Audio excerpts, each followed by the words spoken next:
On commence en Ardèche où une bonne sœur frustrée de la défaite de l'équipe de France a voulu leur montrer comment faire un bon plaquage. Bon, le truc c'est qu'elle a plaqué un écolo, mais bon voilà, Antoine Dupont il a qu'à en prendre de la graine. Salut à tous, et puis on a raté le coche. Hier il devait y avoir une quotidienne, mais sauf que il y a eu un problème de fichier que j'avais pas envoyé, vu que j'étais à Paris avec le média pour le lancement de la télé, et du coup on n'a pas pu faire ça. Mais bon, là maintenant je suis revenu de Paris avec un bon virus et j'espère aucune punaise de lit. Et on va donc pouvoir rattraper le coup et vous parler à la fois de l'actualité de vendredi et de samedi, et on va commencer avec Nina qui va parler de ce qui s'est passé hier en Palestine. Une centaine de cibles ont été bombardées sur la bande de Gaza cette nuit par l'armée israélienne. Les images qui ont beaucoup tourné sont celles d'une église bombardée qui a tué 17 personnes selon les chiffres du ministère palestinien. Le ministre de la guerre israélien a détaillé la stratégie de l'armée. Il dit « L'armée de l'air israélienne frappe la bande de Gaza à un rythme jamais vu depuis des décennies », ajoutant que l'armée se préparait pour les prochaines étapes des combats. Il a parlé des étapes de stratégie. D'abord la guerre, fort, par les airs et bientôt par la terre, puis une baisse de l'intensité des combats et enfin l'instauration d'un nouveau régime sécuritaire à Gaza. La BBC a fait un retour sur sa couverture de la frappe de l'hôpital, disant qu'il n'aurait pas dû laisser entendre qu'il s'agissait d'une frappe israélienne sans preuve le soir même et que le bilan des morts semblerait plus faible qu'annoncé, de quelques dizaines à 200 morts selon les estimations.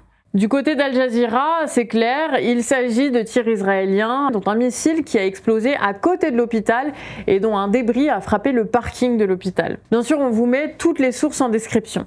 Le Hamas et d'autres organisations palestiniennes annoncent un vendredi de la colère avec des manifestations proches des frontières avec Israël en Cisjordanie. Au Liban, des échanges de tirs ont eu lieu avec des snipers postés pour empêcher des Libanais de passer la frontière. L'État israélien continue d'organiser l'évacuation des villes du Nord et quant à l'aide humanitaire prévue aujourd'hui, elle est reportée à demain. Alors il y a eu des manifestations de soutien aux Palestiniens au Qatar, en France et à Jérusalem où des affrontements urbains ont eu lieu. Aux États-Unis, c'est des centaines d'administrés du Congrès qui ont signé une pétition anonyme demandant un cessez-le-feu à Gaza et l'arrêt du soutien inconditionnel de l'État états-unien. Mais Biden, lui, il a annoncé un soutien sans précédent à l'État israélien lors d'une allocution télévisée. Donc Nina a parlé de ce qui s'est passé dans la guerre de Palestine hier vendredi, et moi je vais compléter avec les informations d'aujourd'hui, donc le samedi 21 octobre. L'armée israélienne continue de multiplier ses frappes contre la bande de Gaza, particulièrement au nord,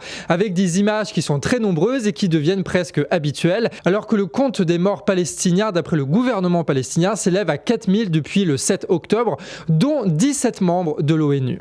L'État israélien exige l'évacuation des 20 hôpitaux au nord de Gaza et donc demande l'abandon des patients qui s'y trouvent au vu de préparer l'attaque terrestre que sa propagande annonce de plus en plus.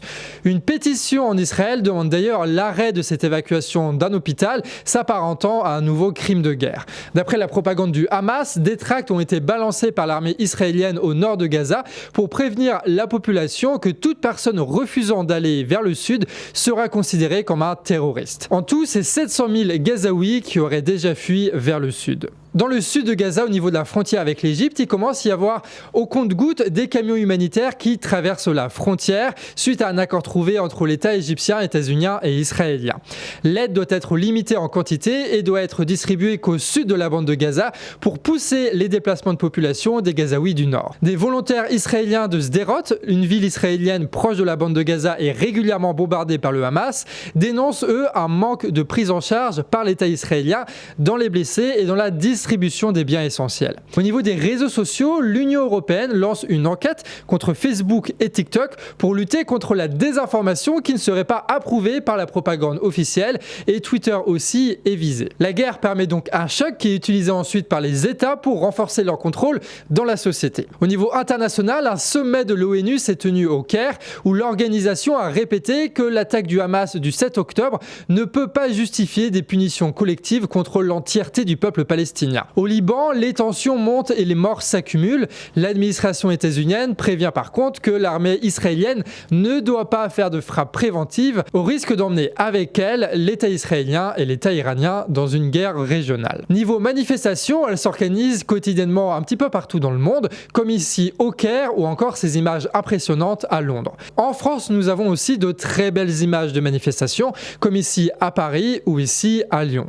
Ces manifestations sont durement réprimées réprimés par la police, malgré la levée d'interdiction du Conseil d'État. Ce qu'on constate donc, c'est que l'État français préfère renforcer son pouvoir pour contrôler la société, réprimer les manifestations et insulter des ballons d'or, plutôt que de faire pression sur les belligérants, ne serait-ce que l'État israélien, qui est un grand allié économique de la France, ou sur l'État qatari, qui est un gros investisseur et qui balance énormément de pognon, comme vous le savez, au Hamas. Donc mieux vaut renforcer le pouvoir de l'État que de remettre en question les intérêts économiques qui pourtant participent aux guerres. En Israël, c'est le siège du parti politique de Netanyahou qui a été arrosé de faux sang en contestation aux attaques de l'État israélien. Donc ça, c'était pour la partie Palestine de vendredi et de samedi, et maintenant on va passer au reste de l'information. Le 16 octobre, un rapport est paru sur la suppression du fameux ISF, et vous allez être surpris, mais c'est l'une des pires décisions fiscales du siècle. Retour en 2018, les Gilets jaunes n'avaient pas encore eu lieu, tout allait pour le mieux dans le meilleur des mondes dans la Macronie, et Emmanuel Macron avait alors décidé de transformer l'impôt solidarité sur la fortune en ISF, un impôt seulement sur la fortune immobilière. L'objectif annoncé, pousser les ménages les plus riches à investir dans l'économie productive.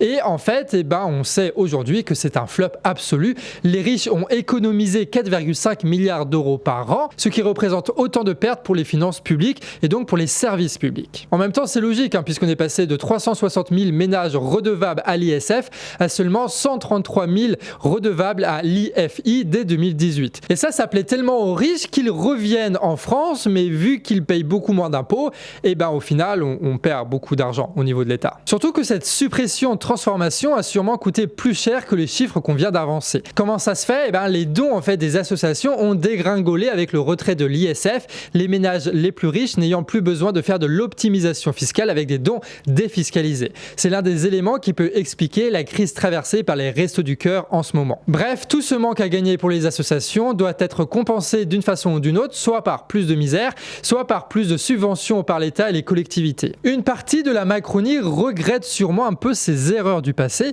puisque le chef du MoDem, donc qui est un allié de la Macronie, porte actuellement 2 mesures fiscales pour essayer de rééquilibrer un petit peu la balance. L'une serait d'un ISF vert destiné à financer la transition écologique, l'autre serait une taxe sur les super dividendes, mais reste à savoir comment tout ça va être mis en place. C'est pas la première fois qu'ils nous font des belles annonces qui se concrétisent jamais. Allez, on reste au gouvernement, mais on va à l'intérieur cette fois, et je ne parle pas ici du bus magique, on va pas rentrer à l'intérieur d'un ministre, mais plutôt d'un ministère. Elie, il fait des références que je n'ai absolument pas, mais le bus magique, je ne sais pas ce que c'est. Gérald Darmanin a décidé de revoir sa copie sur la loi immigration dont on vous avait déjà parlé à la suite de l'assassinat d'Arras. En gros, il a supprimé la mesure sur le titre de séjour des métiers en tension pour faire plaisir aux Républicains et veut renforcer les mesures répressives dans l'accès au droit d'asile. C'est-à-dire qu'une personne qui adhère à l'idéologie djihadiste se verrait refuser son titre de séjour, ce qui paraît une mesure assez fantoche puisque aucun demandeur d'asile n'avouerait une telle idéologie. Et pour couronner le tout, le gouvernement a décidé de mettre en place une commission de réflexion sur l'aide médicale d'État présidée par l'ancien directeur de cabinet de Valérie Pécresse. Bref, Darmanin utilise une attaque et l'assassinat d'un professeur pour renforcer sa loi et faire un cas aux Républicains. Je ne sais pas ce que c'est qu'un cas, mais en tout cas, il l'assume. À la séance de questions au gouvernement, cette semaine, il a lâché au chef de la droite Olivier Marleux, donner aujourd'hui les moyens au préfet, au ministre de l'Intérieur de protéger les Français. Bon, l'État français, il n'aime pas les sans-papiers, sauf ceux qui charbonnent pour les chantiers des Jeux Olympiques de 2024.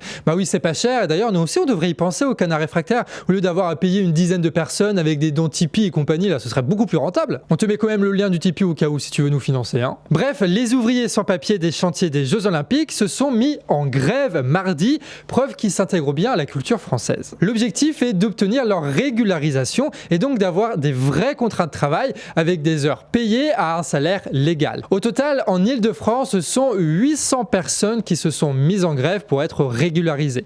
Les 150 qui travaillent pour les JO ont obtenu une promesse de la mairie de Paris pour une régularisation après seulement une journée de grève, et ça nous rappelle que seule la lutte paye, surtout quand la lutte est collective. Et aussi, surtout qu'on a des moyens de pression, genre on peut faire capoter les Jeux Olympiques.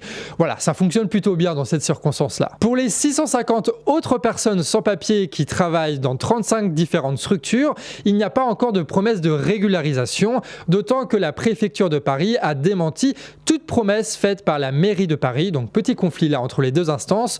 Encore une fois, on ne manquera pas de suivre ça de près, surtout si la grève reprend sur les chantiers des Jeux Olympiques et s'intensifie pour les 650 travailleurs qui n'ont pas obtenu de promesses. C'est là-dessus qu'on termine cette actu réfractaire un petit peu malade. J'espère que ça vous a plu quand même et on se retrouve évidemment lundi pour une prochaine actualité réfractaire. Si vous voulez nous soutenir, le plus simple, le plus gratuit, le plus rapide, c'est de liker, c'est de vous abonner, c'est de partager et c'est de commenter cette vidéo, même si c'est juste pour dire merci ou donner votre impression sur tout ce qu'on a dit. Allez, sur ce, petit montage de la vidéo et ensuite la couette, avec peut-être un petit tacos, on va voir.